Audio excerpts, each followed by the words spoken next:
Então, estamos aqui no Mirante de Ouro Preto, né?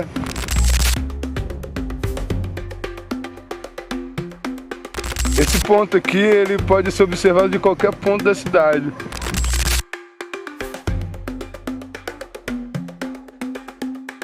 Só que como ele está localizado numa área marginalizada, as pessoas não frequentam muito aqui esse ambiente.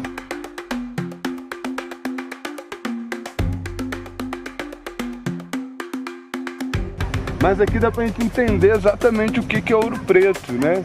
A gente pode observar ali o centro histórico, ele é exatamente isso aqui, nada além disso, né? Que é onde está concentrada toda a fama da cidade de Ouro Preto. Agora olha o entorno.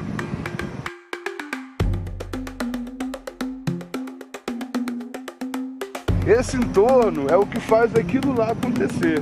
Então as pessoas, vocês podem ver que a grande maioria das casas, elas estão num ponto que a gente pode dizer que é periférico, já que a gente está considerando o centro histórico como ponto, né? Então as pessoas que moram nesses lugares normalmente vão para lá para poder trabalhar. E assim acontece a dinâmica da cidade.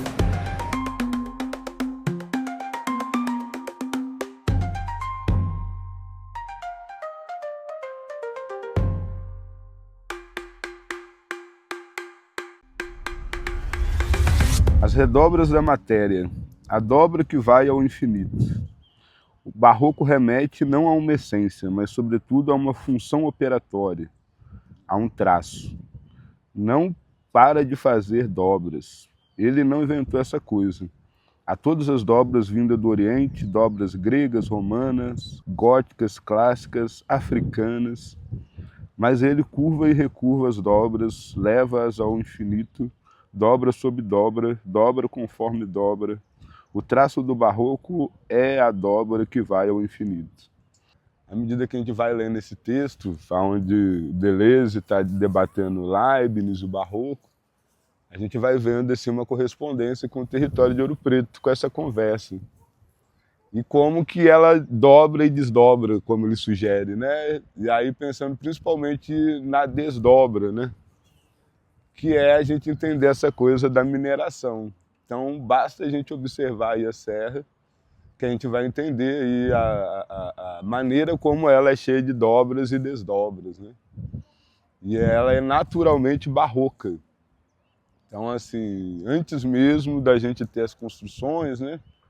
O próprio território, ele já é barroco por si, né? A natureza escolheu o barroco para representar isso, né? Esse lugar que talvez tenha sido, assim, o lugar que aponta Minas Gerais como sendo esse território das terras raras, né? Entendendo o ouro como esse primeiro material, esse primeiro elemento aí que faz o mundo inteiro se voltar para o Brasil, para Minas Gerais, né? Então, primeiro ponto, né? Primeira dobra mais profunda, vamos dizer assim.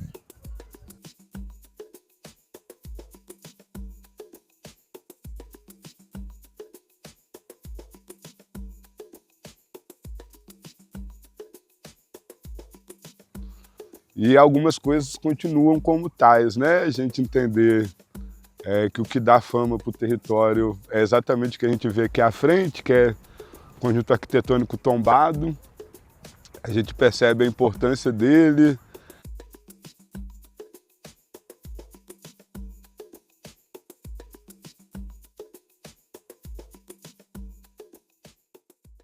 A gente consegue hoje ter uma visão mais aprofundada sobre o que ocorreu. As 3 etapas de extração de ouro, né, que é a chamada ouro de aluvião, que é esse primeiro momento da chegada, quando os fluxos de água da serra mineravam inicialmente. Depois o processo do desmonte hidráulico, onde a gente identifica essa série de cicatrizes, né, de seixos profundos que foram deixados aí pelo uso da água de forma permanente para poder provocar erosões na encosta e tirar esse material onde o ouro estava concentrado. E também a terceira etapa, que é a etapa das galerias subterrâneas. Então é um território com uma série de intervenções, elas tem aí mais de 250 anos ocorridas, e até então a gente ainda vive consequências desse processo minerário, né?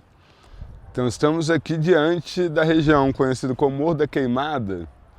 Morro da Queimada é um território de grande importância para a história de Vila Rica. A referência que a gente tem é que ele inicialmente vai ser conhecido aí como Morro do Pascoal. Pascoal da Silva Guimarães, ele foi um dos grandes mineradores dos primeiros 30 anos de desenvolvimento das atividades minerárias no território. Ele, já ciente do território, onde aconteceria a mineração do ouro aqui em Vila Rica, passa a trazer indivíduos africanos que dominavam essa técnica do desmonte. Então, historiograficamente, ele fica com essa referência de ser quem inaugura essa segunda etapa de extração de ouro aqui no território. O Pascoal da Silva Guimarães, ele se torna uma figura de grande influência, exatamente por ser aí quem vai produzir maior volume de material nesses primeiros 30 anos.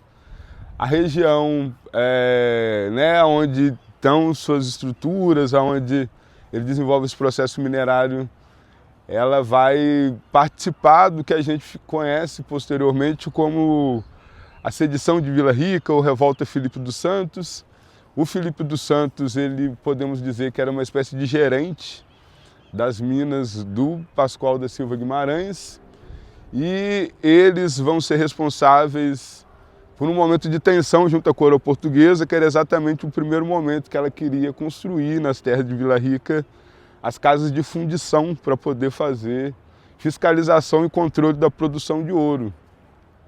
Nesse evento, datado de 1720, próximo disso, é quando o Conde de Assumar, após dizer que não construiria as casas de fundição, manda atear fogo no Morro do Pascoal e dessa maneira exterminar boa parte dos seus escravizados, pessoas que tinham alguma ligação com esse minerador.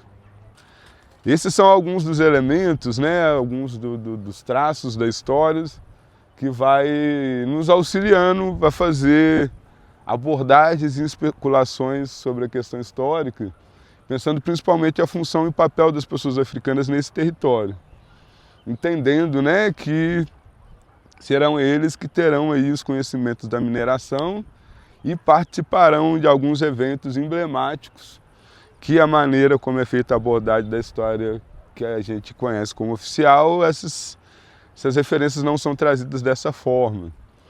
Então, novamente, a gente interpretar o território compreendendo a dinâmica do trabalho e principalmente a ocupação feita por essas pessoas que vieram do continente africano.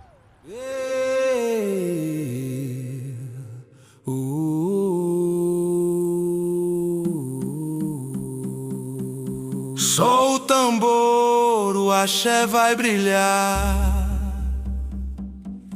na roda da fé, o povo a cantar. Do barro à luz a força se faz, saúde aos orixás, trazendo a paz. Laroyeixo, caminho abrir, Ogum guerreiro vem nos conduzir. Oxóssi, flecha, caçador fiel, traz fartura e bênção do céu.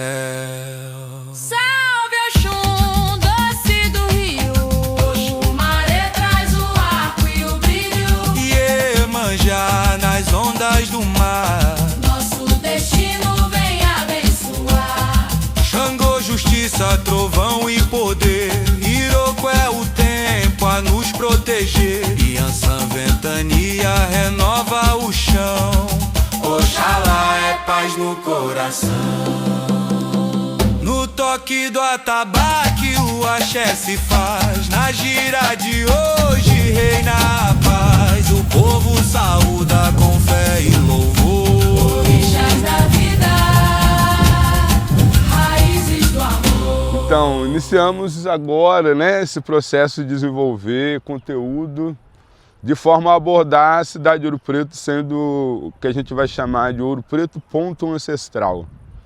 Pensar Ouro Preto como ponto ancestral tem a ver também com a gente pensar esse território que é quem coloca o Brasil na história. Podemos dizer que antes de Ouro Preto, o Brasil é meramente um quintal europeu. E é exatamente por conta desse fluxo de ouro que o território oferece ao mundo que o Brasil entra para a história. Ouro Preto, ao longo do tempo, vai ser pontuada várias vezes como território de reflexão. Então, primeiramente por conta da questão artística, questão do barroco, a gente vai abordar isso ao longo do trajeto. Mas hoje a gente passa a entender que o ponto principal é o ponto da natureza, o ponto principalmente das questões geológicas. É importante a gente entender também Ouro Preto como a primeira cidade do Brasil a ser reconhecida como patrimônio cultural da humanidade.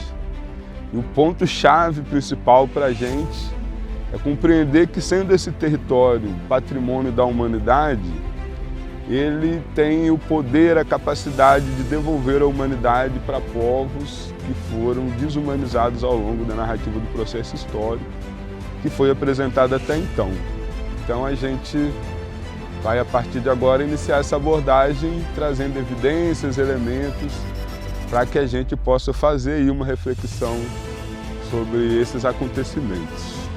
Então curta, compartilhe, siga aí nossa página, nosso canal. Sejam bem-vindos.